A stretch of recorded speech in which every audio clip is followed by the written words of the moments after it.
আমরা যদি একটি বিবাহিত প্রত্যয়নপত্র করতে চাই, প্রথমে আমরা নাগরিকে যাব। নাগরিক আবেদন।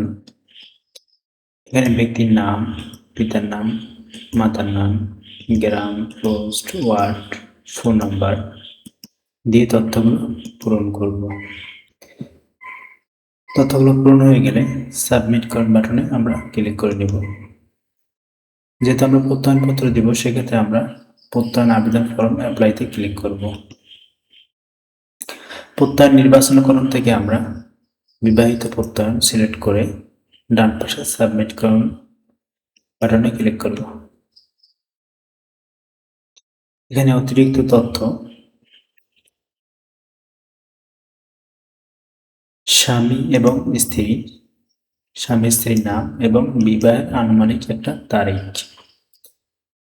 যেহেতু ব্যক্তি পুরুষ, সেক্ষেত্রে আমরা স্ত্রী সিলেক্ট করব এবং স্ত্রীর নাম লিখে দিব এবং আনুমানিক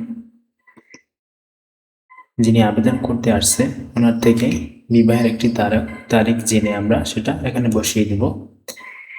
সমস্ত তথ্য ঠিক থাকলে আবেদন জমা দিন বাটনে ক্লিক করব। এখানে আমাদের প্রিভিউ দেখাচ্ছে। তথ্যগুলো ঠিক থাকলে আমরা অনুমোদনকরণে ক্লিক করব। আমাদের বিবাহিত প্রত্যয়ন হয়ে গেল।